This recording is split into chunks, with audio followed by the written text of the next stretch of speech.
నమస్తే, నేను మీ తేజ.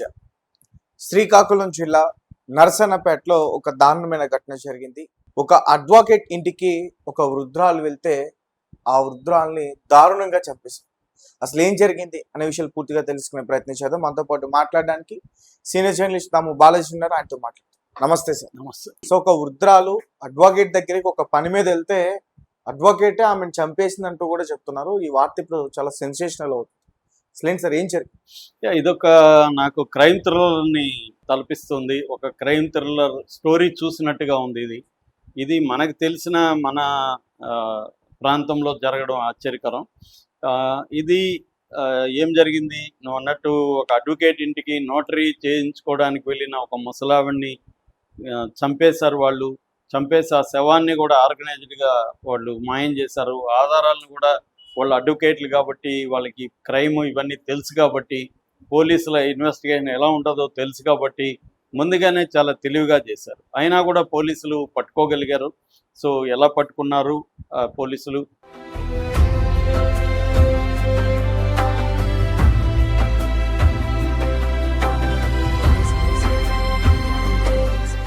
తరతరాలుగా తరగని స్వర్ణ బంధాలు మన మానిపల్లి జ్యువెలర్స్. ఆ క్రైమ్ వాళ్ళు ఎందుకు చేశారు, ఎలా చేశారు, అసలు ఈ ముసలావిడ ఎందుకు వెళ్ళింది, ఈ విషయాల గురించి మాట్లాడుకుందాం. ఈమె పేరు చింతు చిన్నమ్మడు. ఈమెకి అరౌండ్ 70 ఏళ్ళు మా ముసలావిడ. ఈమె జులుమూరు మండలం అల్లాడిపేట గ్రామానికి సంబంధించిన వ్యక్తి. భర్త రామారావు మరణించిన తర్వాత హైదరాబాద్లో స్థిరపడింది. అయితే ఆమె అప్పుడప్పుడు వాళ్ళ స్వగ్రామానికి ఏదైనా ఫంక్షన్లు కార్యక్రమాలు ఉంటూ వచ్చేది. అలాగా ఈ నెల 11వ తేదీన అల్లాడిపేటకు వచ్చింది. కొద్ది రోజులు అక్కడే ఉనింది. 17వ తేదీ బంధువుల ఇంట్లో పెళ్లి కార్యక్రమం ఏదో ఉంది. అక్కడ రాట వేసే కార్యక్రమం అంటారు ఆ ఏరియాలో, అలాంటి కార్యక్రమం ఉంది. ఆ రోజు ఈమె నగలన్నీ ఒంటి నిండా నగలు ధరించింది. కొంత ఉన్న కుటుంబమే కాబట్టి 24 తులాల బంగారం, 6 తులాల వెండి ఈమె మీద ఉందన్నమాట. మొత్తం 38 లక్షల విలువ చేసే బంగారాన్ని ధరించింది. ధరించిన తర్వాత అట్లాగే ఉండి ఆమె మామూలుగా గోల్డ్ అంతా ఎక్కడో పెట్టేసి మామూలుగా ఇల్లు ఉండాల్సింది.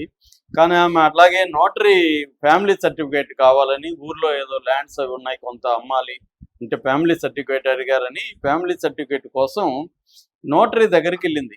ఆ నోటరీ గతంలో లాస్ట్ ఇయర్ ఈమెకి ఒక ఆవిడ పరిచయం అయింది, కింతలి ధనలక్ష్మి, మహిళా న్యాయవాది. ఆమె నోటరీ అనమాట. ఆమె ఈ చిన్నమ్మడికి పరిచయం అయింది ఒక 1 year బ్యాక్. సో అందుకని ఆమె ఫోన్ నెంబర్ ఉందన్నమాట. సో ఆమె దగ్గరికి వెళ్ళింది. ఆమెకు ఫోన్ చేస్తే రా అని ఇస్తామని చెప్పారు. వెళ్ళింది. మామూలుగా ఏం నగలు లేకపోయి ఉంటే వాళ్ళు నోటరీ ఇచ్చి ఉండేవాళ్ళు, తీసుకొని వచ్చేసి ఉండేది, ఈమె ప్రాణం మిగిలి ఉండేది. కానీ ఈమె సాయంత్రం ఆ రోజు ఆగస్టు 17 ఉదయం 11:30 గంటలకి నరసన్నపేట పోలీస్ స్టేషన్ పక్కనే ఉంటుంది వీళ్ళది. ఈ ధనలక్ష్మి వాళ్ళ ఇల్లు పక్కనే ఉంటుంది అనమాట పోలీస్ స్టేషన్ మీదుగా నడుచుకుంటా వెళ్ళింది. అక్కడ దిగి నడుచుకుంటా వెళ్ళిన ఆవిడ తిరిగి రాలేదు. అక్కడ ఏం జరిగింది, తర్వాత ఏమైందంటే మిస్సింగ్ కేసు పెట్టారు. ఇట్లా మా కుటుంబ సభ్యులు అంటే వాళ్ళ కొడుకు శంకర్ నారాయణ కొడుకు కూడా ఫోన్ చేసింది. ఇలాగ నేను నోటరీ దగ్గరికి వెళ్తున్నాను ధనలక్ష్మి ఆవిడ దగ్గరికి అని ఫోన్ చేసింది. ఆ అబ్బాయి మళ్ళీ వాళ్ళకి కూడా వాళ్ళ అడ్రస్ తెలియదు కదా. సో ఈమెకి ఫోన్ చేస్తుంటే ఫోను స్విచ్ ఆఫ్ వస్తుంది, ఏమైందో తెలియట్లేదు, ఆమె వచ్చేసి ఉంటుంది, పోయి వచ్చినాక ఏమన్నా అయిందేమో అని మిస్సింగ్ కంప్లైంట్ ఇచ్చారు. మిస్సింగ్ కంప్లైంట్లో పోలీసులు వెళ్ళి ధనలక్ష్మిని అడిగారు. ఆమె వచ్చింది, వెళ్ళిపోయిందని చెప్పారు వీళ్ళు. సార్ అప్పుడు మామూలుగా పోలీసులు ఏం చేస్తారు, సీసీటీవీ ఫుటేజ్ చూస్తారు. పోలీస్ స్టేషన్ పక్కనే కాబట్టి పోలీస్ స్టేషన్లో కూడా సీసీటీవీ ఉంటుంది కాబట్టి ఆ సీసీటీవీ ఫుటేజ్ చూశారు. చూస్తే ఆమె లోపలికి వెళ్ళింది కానీ బయటకు వచ్చిన ఫుటేజ్ కనబడలే వాళ్ళకి. దాంతో డాగ్ స్క్వాడ్ని తీసుకొచ్చారు. డాగ్ స్క్వాడ్ వాళ్ళ ఇంట్లో తిప్పారు, రక్తం ఎక్కడన్నా ఉంది, ఎక్కడా రక్తం కానీ ఏమీ లేదు.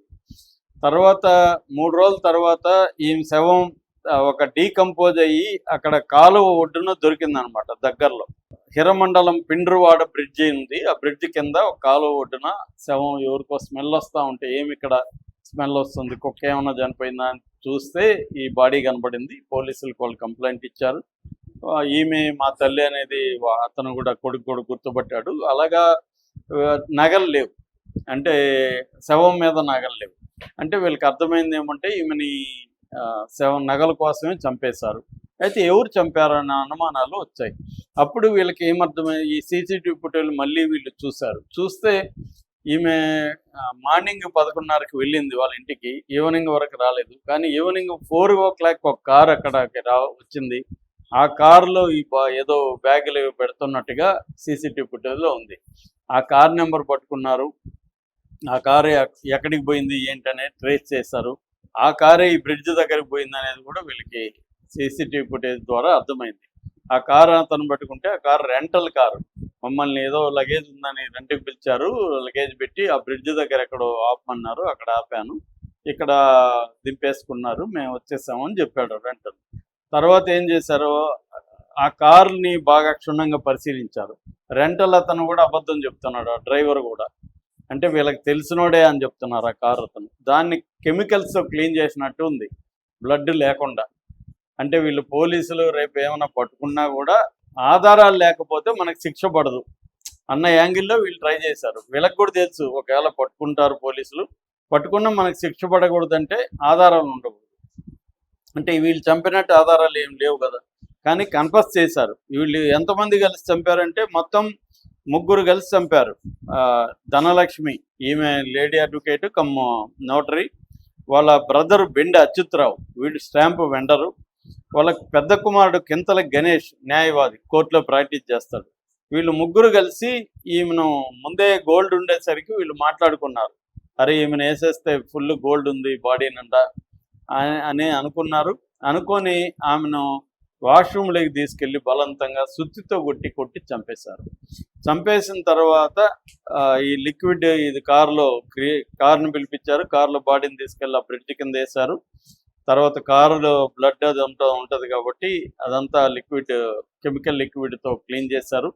క్లీన్ చేసి నీట్గా కారును పంపించేశారు. వీళ్ళు నగల్ని 3 పంచుకున్నారు, కొడుకు, తల్లి, బ్రదరు పంచుకున్నారు. ఇది జరిగిందనమాట. దీన్ని ఇప్పుడు పోలీసులు పట్టుకున్నాక ఇప్పుడు పోలీసులు ఇంకొక షాకింగ్, మొత్తం 5 మంది అనమాట ఇందులో వీళ్ళు పట్టుకునింది. ఎందుకంటే చిన్న కుమారుడు కూడా దీంట్లో ఇన్వాల్వ్ అయినాడంట.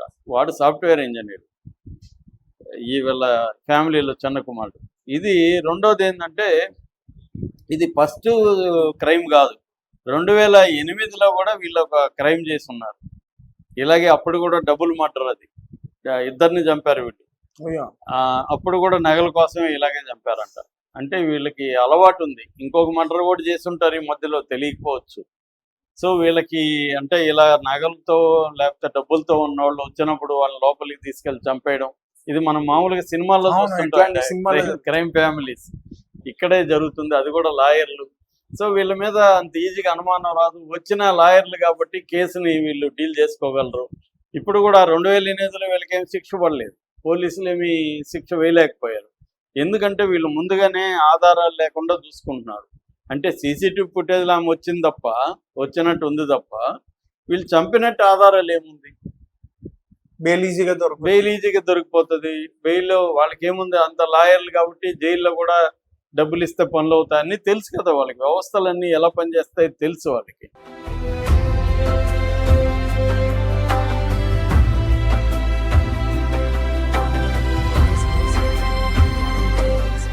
తరతరాలుగా తరగని స్వర్ణ బంధాలు మన మానిపల్లి జ్యువెలర్స్. సో మేనేజ్ చేసుకుంటారు. సో ఇప్పుడు బాధితులు వచ్చి అక్కడ వాళ్ళ ఫ్యామిలీ హైదరాబాద్లో స్థిరపడింది, వీళ్ళు వెళ్ళి నర్సన్నపేట పోలీస్ స్టేషన్లో రెగ్యులర్గా పోలీసులను ప్రెజర్ చేసి ఇవన్నీ చేయాలా? వాళ్ళు ఇప్పుడు వచ్చినప్పుడు వెయిట్ చేయండి అంటారు, సాయంత్రం రండి, సిఐ గారు లేరు, రేపు రండి అంటారు. ఇవన్నీ వీళ్ళు భరించి ఎన్ని రోజులు చేస్తారు ఈ ప్రెజరు? వాళ్ళు లోకల్ వాళ్ళు, వాళ్ళకి అందరినీ మేనేజ్ చేయడం తెలుసు.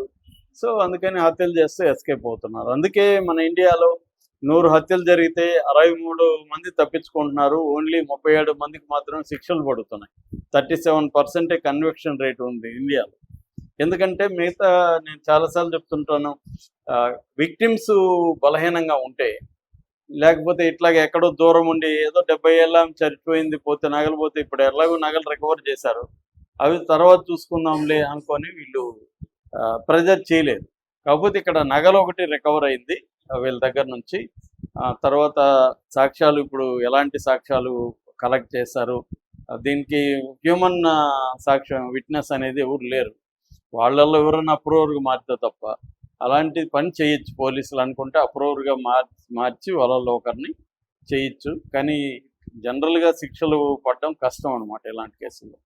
సో ఇది రెండవది నోన్ మర్డర్, రెండవది వీళ్ళ ఫ్యామిలీ చేసింది. కానీ ఇంకా అన్నోన్ కూడా చేసి ఉండొచ్చు, చెప్పలేదు. అవును sir. Right, thank you so much. Thank you.